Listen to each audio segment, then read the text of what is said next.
Rajim. Bismillahirrahmanirrahim. Assalamualaikum warahmatullahi wabarakatuh. Alhamdulillah rabbil alamin. Allahumma sholli ala Sayyidina Muhammad wa ala ali Sayyidina Muhammad. Rabbi shrah li sadri wa yassir li amri wahlul uqdatan min lisani yafqahu qawli. Rabbi anzilni munzalan mubarakan wa anta khairul munzilin. Shadaqallahul adzim. Pemirsa Equity Pro yang disayangi dan dirahmati oleh Allah Azza wa Jalla. Alhamdulillah, pada kesempatan kali ini kita berbahagia bisa berjumpa kembali. Semoga Allah Subhanahu wa taala memberkahi kita semua. Dan dalam rangkaian Ramadan series kali ini kita sampai kepada salah satu sahabat Khulafaur Rasyidin yang sangat mulia, yaitu Umar bin Khattab. Jamaah sekalian, pemirsa Equity Pro yang dimuliakan Allah Subhanahu wa taala, mengenal sosok Umar bin Khattab, kita akan sangat lebih bisa memaknai ketika kita melihat bagaimana akhir dari karir seorang Umar bin Khattab. Umar bin Khattab menjadi khalifah pengganti setelah Abu Bakar As-Siddiq. Setelah Rasulullah wafat, kepemimpinan kaum muslimin dipegang dan kemudian ditampukkan ke Abu Bakar As-Siddiq dalam kurun waktu 3-4 tahun. Dan kemudian dilanjutkan di masa Umar bin Khattab selanjutnya. Jadi adalah khalifah yang kedua. Istilah khalifah ini adalah khulafa pengganti, artinya menggantikan Rasulullah SAW. Apa prestasi besar seorang Umar bin Khattab? 2 perang yang kemudian diinisiasi oleh seorang Umar bin Khattab dan sangat luar biasa, yaitu yang pertama adalah perang Yarmuk, yaitu melawan Romawi, dan ini menjadi awal dari keruntuhan Romawi Timur. Lalu kemudian adalah Qadisiyah, yaitu perang melawan Persia yang menjadi awal dari hancurnya peradaban Kisra. Bukan ini saja, pada zaman Umar itulah kemudian Mesir ya itu kemudian ditaklukkan. Itu lewat tangan Umar bin Khattab. Masya Allah tabarakallah. Maka kawan-kawan sekalian, apa yang kemudian kita bisa pelajari dari seorang Umar bin Khattab? Umar bin Khattab di masa jahiliyahnya adalah orang yang sangat keras dan sangat tegas pada masa kejahiliannya. Hingga suatu saat dia mendengar adiknya membacakan ayat Al-Quran dan dari situ dia tersentuh dan kemudian dia masuk Islam. Ya.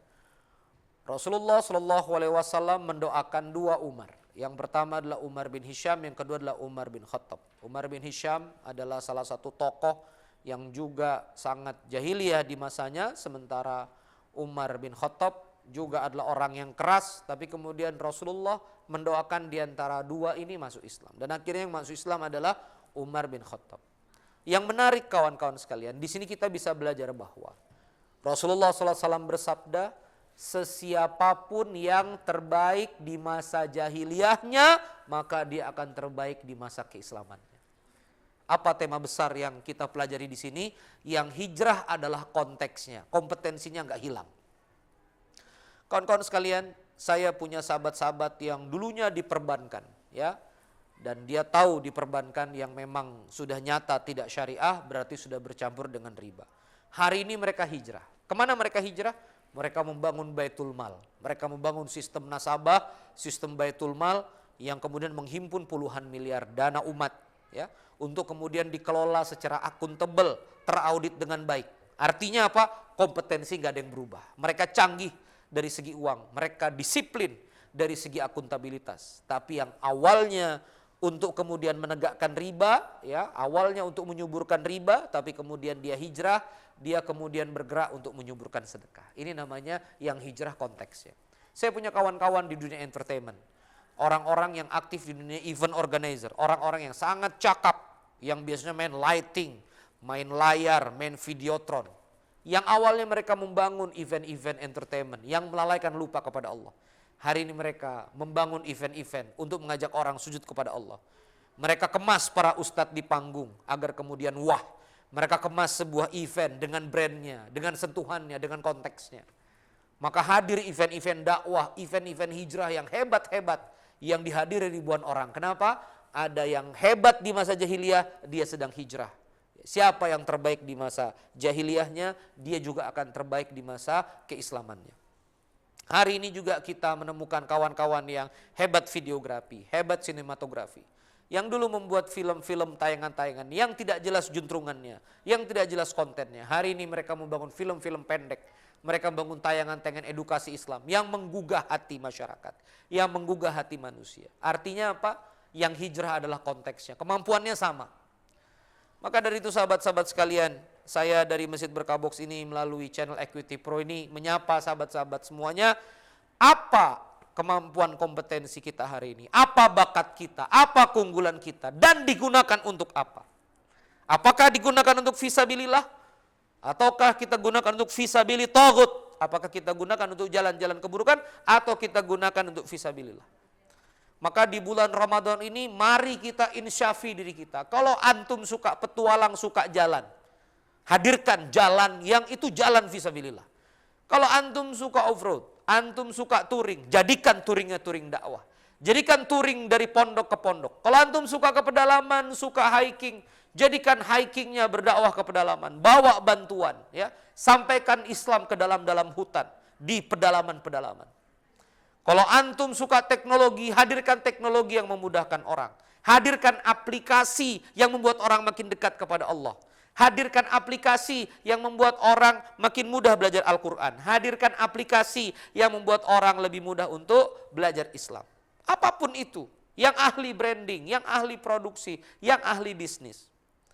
Abdurrahman bin Auf pada zaman kejahiliannya sudah kaya, jagoan kaya. Tapi ketika dia berislam, maka jagoan bisnisnya, kehebatan bisnisnya, kemampuan nyetak profitnya digunakan semaksimal mungkin untuk membiayai dakwah. Yang hijrah adalah konteksnya. Ali bin Abi Thalib anak pintar, anak yang cerdas dari masa kecil. Begitu berislam kecerdasannya untuk umat. Banyak lagi sahabat-sahabat kita, sahabat-sahabat Rasulullah. Zubair bin Awam, Talha bin Ubaidillah, ya. Ibnu Mas'ud radhiyallahu anhu, semuanya adalah sahabat-sahabat mulia radhiyallahu anhu yang kemudian menitik beratkan perjuangan pada kompetensinya. Belajar dari Umar bin Khattab, kita belajar tentang kompetensi. Ada sahabat yang sangat halus sekali perasaannya, Abu Ayyub Al-Ansari. Ada sahabat yang sangat halus pemikirannya, perasaannya, Utsman bin Affan. Ada yang keras seperti Umar bin Khattab. Ada yang perasa, ada yang kemudian pintar cerdas seperti Abu Hurairah radhiyallahu anhu. Mereka mengisi ruang-ruang perjuangan Islam. Ada yang meriwayatkan ribuan hadis, ada yang berdagang, ada yang mengumpulkan sumber daya materi. Ada yang berperang, Khalid bin Walid Ibnu Mughirah. Khalid bin Walid dari kecil suka dengan militer. Putra seorang pengusaha hebat, Walid bin Mughirah. Yang akhirnya ketika sebelum berislam menjadi panglima di Uhud, yang kemudian menghantam pasukan kaum muslimin, yang membuat gigi Rasulullah patah, mata kaki Rasulullah berdarah, puluhan luka tusuk di badannya Rasulullah SAW di Uhud, mengalir darah yang mulia. Ini perkara siapa? Sebab Khalid bin Walid. Tapi Khalid bin Walid juga yang kemudian menjadi panglimanya ke Islam, panglimanya pasukan kaum muslimin yang kemudian berjasa di perang Yarmuk, menggempur Romawi. Ini adalah pasukannya Khalid bin Walid. Siapa yang terbaik di zaman jahiliyah? Siapa yang terbaik di zaman jahiliyah? Itu juga nanti akan terbaik di zaman Islam. Jadi hari ini sahabat Equity Pro yang menyimak, Ustadz saya ini jahiliyahnya jahil banget Ustadz. Saya pemimpin geng jahiliyah, saya event maksiat, saya yang buat, saya yang pimpin. Ya Allah Ustadz, ini narkoba, saya yang atur distribusinya. Ahlan wa sahlan. Kalau antum hijrah, antum akan jadi yang terbaik. Siapa yang terbaik di zaman jahiliyah, dia akan terbaik di zaman keislamannya. Ahlan wa sahlan, welcome back brother, sister. Ahlan wa sahlan, mari kembali kepada Islam. Tidak ada yang hilang, tidak ada panggung yang hilang. Seluruh perjuangan, kompetensi dan apa yang antum punya akan tetap bermanfaat di jalan dakwah, di jalan Islam ini. Terima kasih. Saya Randy Saputra, pengasuh Masjid Berkah Box. Wassalamualaikum warahmatullahi wabarakatuh.